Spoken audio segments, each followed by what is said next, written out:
just going to talk about obsessive carbohydrate eating, and the video will probably be titled something like "Train Your Brain to Finally Stop Stress Eating Carbs" or something, because I used to think I just had no discipline.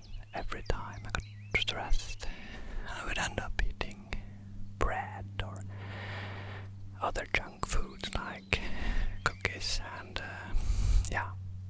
junk, and I would feel so ashamed. But then I learned something about our brains get wired when we are kids and young, and it changed how I see everything. It's not about being weak. It was never about that, even though a lot of people think that you're just weak. It's about a pattern you learn before you even knew you were learning. And I think most of us have this memory. This is something a lot of people struggle with, the obsessive carb eating, or when you're bored, you eat more carbs. Maybe you were upset about something at school, or you fell and scraped your knee. I don't know, it can be many things. And someone gave you a cookie, maybe, or something else, a candy, or a piece of bread with some good butter and sugar, or this brown sweet cheese we have in Norway. And it helped, it really did. And the warmth, the sweetness, it made things feel a little better for a moment. I remember the smell of sugar and cinnamon rolls in the kitchen. My mom was always at home, baking, making bread, and it smelled so good.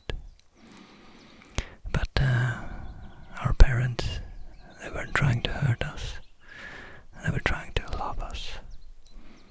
And because food is love. In so many families, in so many cultures, it's how people show that they care. But when you're little, your brain is just watching and taking notes. It's learning constantly. And every time you got a treat for being sad, or a candy for being good, or ice cream because you cried, your brain filed that away. Food equals comfort. Food equals feeling better. Food equals reward. And what really surprised me was learning that this isn't mostly about genes. Some of it are connected to genes, but there was this big twin study, and they found that emotional overeating is something like was it 91% learned from your environment, and only about 7% is genetic. That means the way your family used food when you were little, that shaped you. It's not your DNA. You cannot blame it on your DNA. You didn't choose this. It was installed before you even knew what was happening. Very unfair, actually. It's very unfair.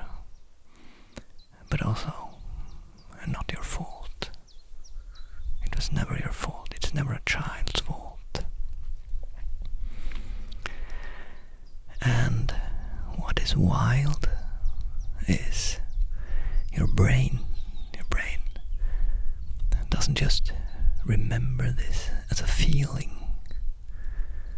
It remembers it as chemistry. And that chemistry gets triggered every single time you reach for comfort. And whether you want it or not, when you eat carbs or sugar, I'm not talking about vegetables, but bread and sugar and candies, your brain releases something that is called dopamine. That's a feel-good chemical, the one that makes you want more and more and more. It's the same reward pathway that drugs like cocaine use. I read that from a Harvard psychiatrist named Uma Naidu, and I couldn't stop thinking about it. She explained that food companies spend millions engineering their products to hit this exact spot. The smell and the crunch, the texture, the color, it's all designed to make your brain light up and ask for more. They know exactly what they're doing, and they don't want you to stop. They want you to eat more and more. And the worst part is they engineer it so the first bite is never the last.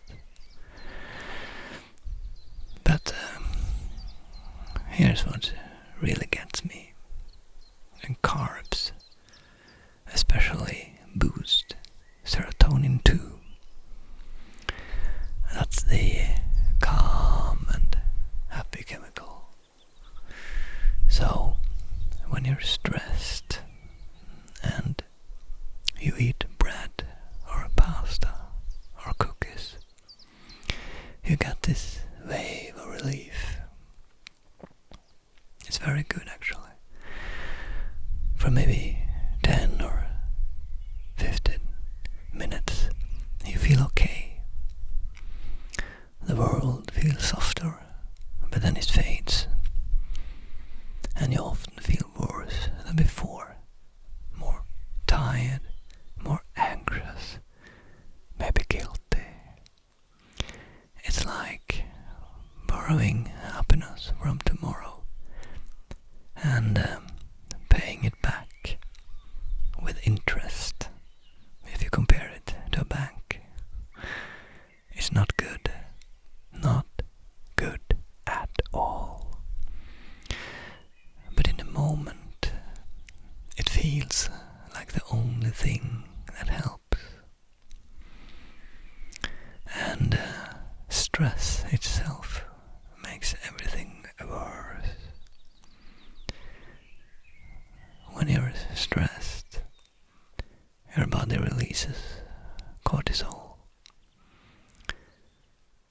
That is a stress hormone. And cortisol specifically increases your cravings for high sugar and high carb foods. So when you're having a rough day at work or at school or fighting with someone, your body is literally primed to want the exact thing that will give it a quick chemical band-aid.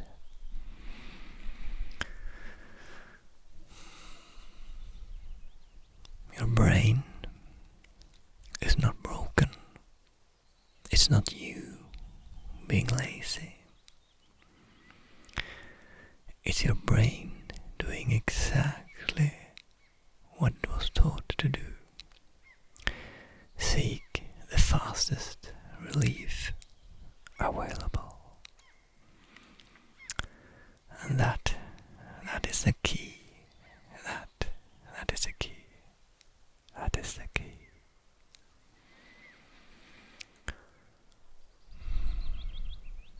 But here's what really got me. It doesn't just happen once. It happens in a loop, you see. Stress hits like lightning, and your brain remembers that carbs equal comfort. So, you reach for the bread or cookies. You eat them. The dopamine and serotonin spike straight up, and you feel relief. Briefly, only briefly. Then comes the crash. Then the guilt. And now you have more stress than when you started. So the loop starts again and again.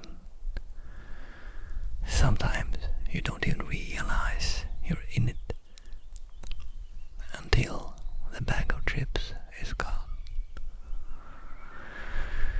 And then you feel worse, of course, which only wants you to make more and more, and you get more cravings.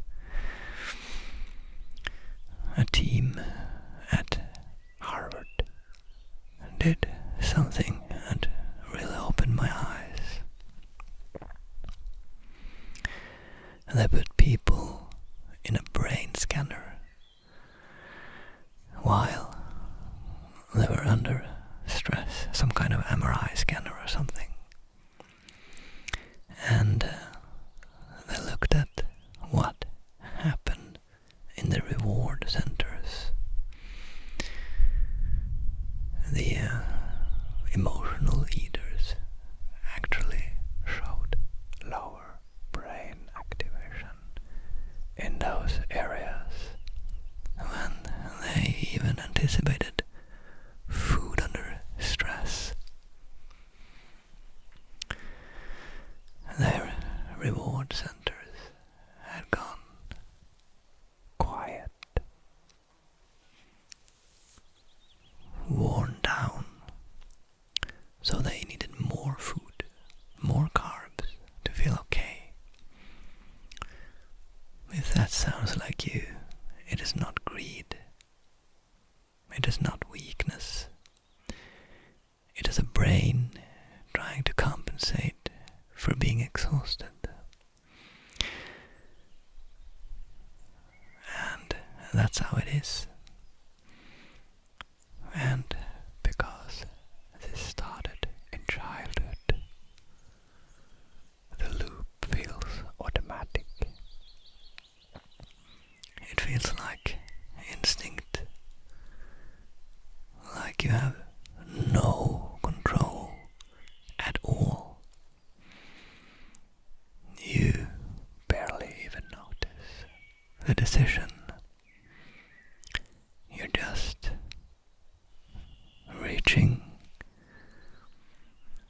Before you know it, the cookies is in your hand and in your mouth.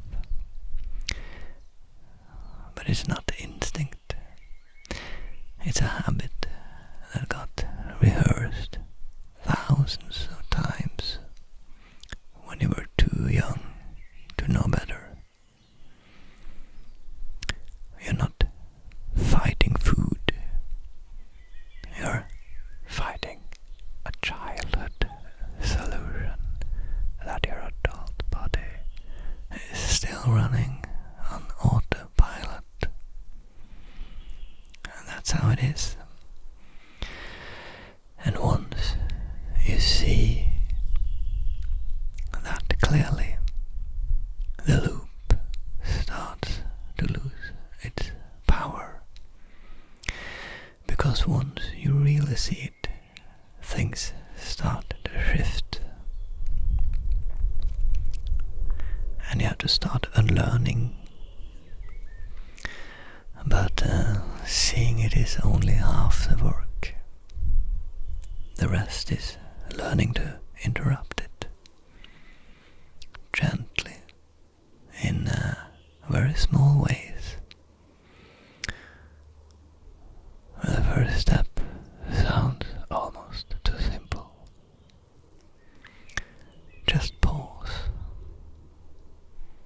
before you reach for the bread or the cookies. Take one breath and ask yourself, am I actually hungry right now? Or am I feeling something? Not as a rule, just as a question. Sometimes you'll still eat the cookie, and that's fine. That's perfectly fine. That's okay. But sometimes you'll notice the feeling underneath. Stress, loneliness, boredom. These aren't your enemies. They're just signals. Your body trying to tell you something. And that is okay. That is okay. That is absolutely okay. And here's the part that helps me the most, because I have struggled with this, the carb addiction. You don't have to fight the food. You just have to give your brain more than one place to find comfort. A warm drink, maybe a short walk outside, like in nature, a shower, calling a friend or someone in your family. Not because carbs are evil, because they're not, but just because your brain needs to learn there's more than one way to feel better. And that study about 91% environment, it works both ways. If the pattern was mostly learned, it can be mostly unlearned. Slowly, gently, one small choice at a time. You won't be perfect. I am not perfect. Far from it. Some days I still eat the whole bag of cookies or chocolate. I admit it. But some days I catch the loop. 1 time out of 10, then 2, and then 3. You don't need to get it right every time. You just need to start noticing. And that is enough. That is actually enough. And that is a good thing about it. It is the small step that matters. The small habits. And the moment you see the loop, it starts to change. You don't need to be perfect. You just need to start. If this resonated with you, I'd love to hear what your comfort food was when you were a little kid. And yeah, I'm on this journey now, and I am really progressing. I have my system, but I'm also just ask myself the question, am I really hungry? And that really helped me. And I just ask myself, would I eat a boiled egg now? And if I don't want a boiled egg, I know I'm not hungry. And if the answer is yes, I just boil some eggs and eat them, and I get very full very fast. So that's my trick. And also just eat non-processed foods most of the times. That gets you full and satisfied, and your hunger signals work as they should work. So, thank you, and I see you in another video. It's so beautiful.